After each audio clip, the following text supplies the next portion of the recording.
Hey, good afternoon, everyone. Jason Bowers, financial planner. Welcome to my channel. I got a lot of great feedback from the series that I started about kind of lessons I've learned from my dad. So I thought today would be a great day to kind of tap in another one of those based off of a conversation I had with somebody yesterday.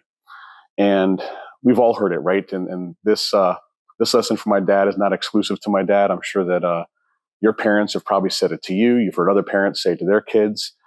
Heck, you might even be saying it to your kids now.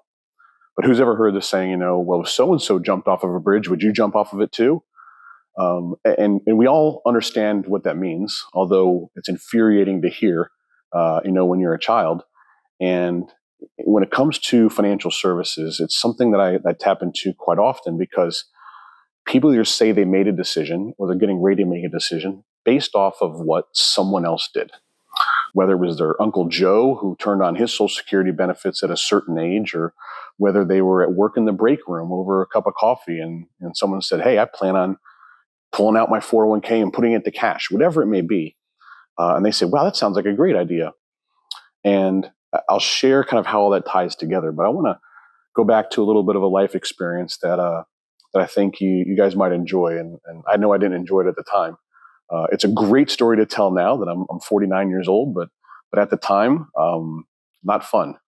And there was a time, obviously, I shared that I grew up in Albuquerque, New Mexico, and we lived in a trailer park. And at the time, we were still in Albuquerque. And one of the things that a lot of people don't know about New Mexico is that Albuquerque is almost as high as Denver, and it's right on the foot of the Rocky Mountains. And the Rocky Mountains in Albuquerque are to the east, and there's dormant volcanoes to the west. So phenomenal sunsets, but it also comes with a tremendous risk. And they actually teach us about it in school, about the arroyos, which are ditches. Sometimes they're paved, but a lot of times they're just dirt, right? It's a big, massive dirt channel where when it snows or rains heavily on the mountains and the water runs very, very fast into Albuquerque, and then it settles into the Rio Grande River, which kind of divides Albuquerque in half. It really can run through those arroyos very, very fast. And they teach us in school, all the way from elementary school and up, about the dangers of being in arroyos. We're taught as kids to stay out of them, never be in them, no matter what. It could be sunny where you are, and all of a sudden it's filled with water rushing down because it's raining somewhere else, and that's where the water ends up going. So that being said, I grew up and my parents did not get the newspaper delivered to them. But my neighbors did.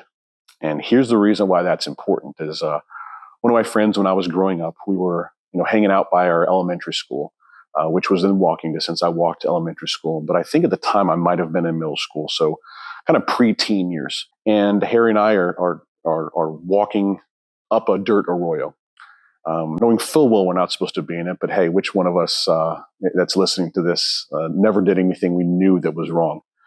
And as we're kind of walking and running up this arroyo, there's a bridge that crosses the arroyo, a pedestrian bridge. And that's where all the students would cross to go to the elementary school right there. And I've crossed that bridge many times. But as we're kind of running towards that bridge, we see somebody on the bridge taking pictures of us. And because we're young and we lack life experience, we have no idea why this person's taking pictures. But at the end of the day, back to my newspaper statement I said a few moments ago, our neighbors who do get the newspaper saw my picture on the front page of the paper with my friend running up the arroyo. I forget what the headline was, but it was about something along the lines of is our education about keeping kids out of ditches good enough. And the funny part is the neighbors brought it over to my parents. So my parents call me in and sit me down at the kitchen table, and they show me the newspaper, and it is me and it is my friend, clear as day, face shots, and I deny everything. That's not me. I don't know what you guys are thinking. I was never in a ditch. That lasted for about 15 minutes. And my parents kind of whittled me down and whittled me down and whittled me down. And I finally kind of caved and said, yes, that was me. And my dad looked at me and was like, why? Why would you do such a thing? And I said, well, because Harry went in there and so he was in there. So I wanted to go too. Well, if Harry jumped off of a bridge, would you jump off of that bridge too? And again, in that moment, I'm like, what is this old man saying? Like, it doesn't make any sense to me. But the older I get, I realize exactly what he was saying. Like, it's not about following your friends. It's not about the life that they lead. It's not about, if they do it, then I should do it. You guys can think right now about all the people in your life, family, friends, coworkers, acquaintances, and things that they do and you say, I would never do that. So you don't have to follow the path that somebody else is following. And that's a lesson that my dad was trying to teach me at that time.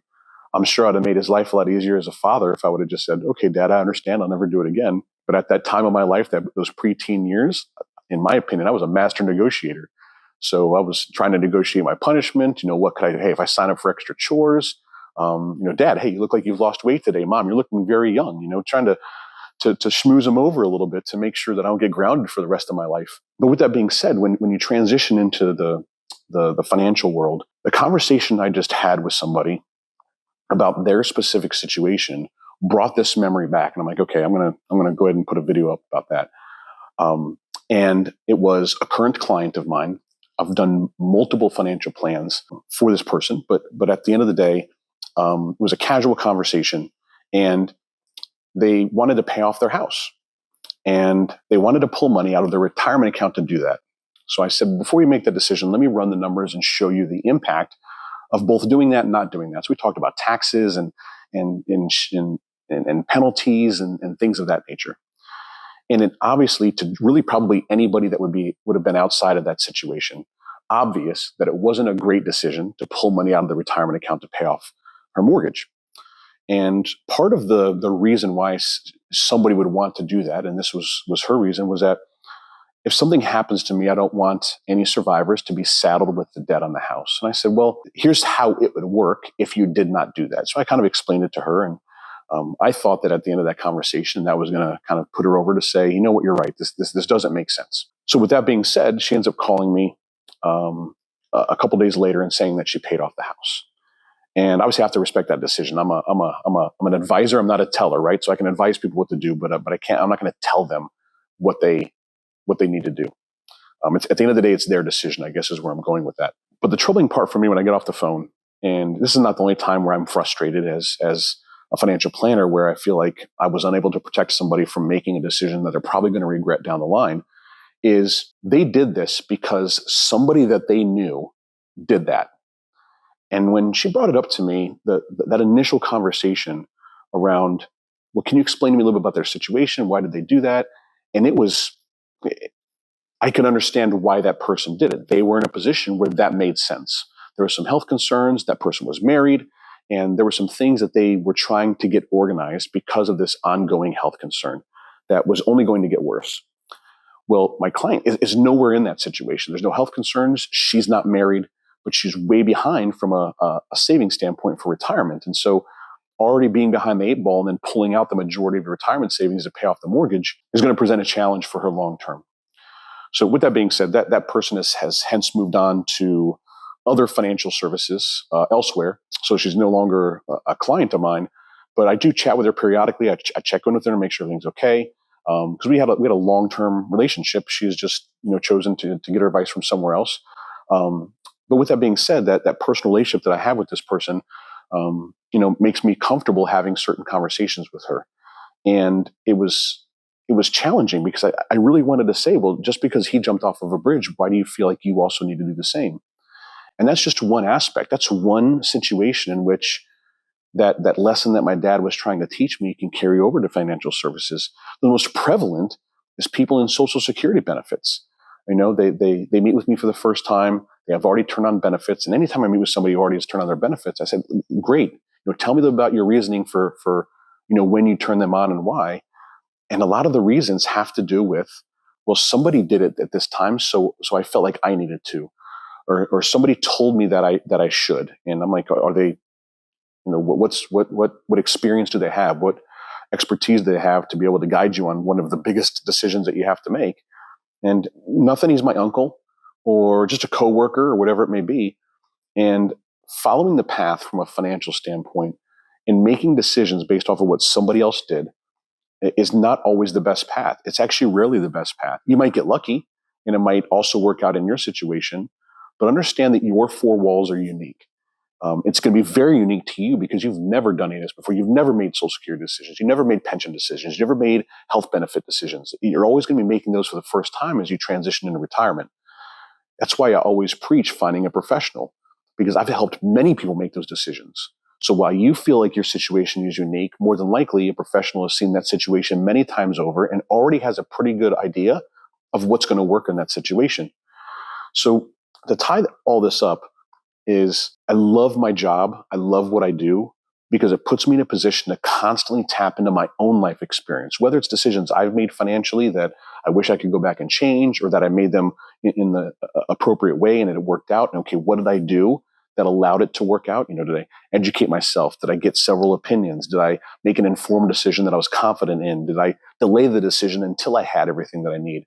But also allows me to tap into experiences long before this career, especially when my dad's trying to teach me the lessons with all of these one-liners that the man has on a consistent basis. If so-and-so jumped off of a bridge, and the amount of times that I heard that growing up, heck, by the time I was getting close to graduate high school, I got to the point where I would open my mouth and say something and then immediately be able to say what I knew what my dad was going to say. I really could have said it for him at that point.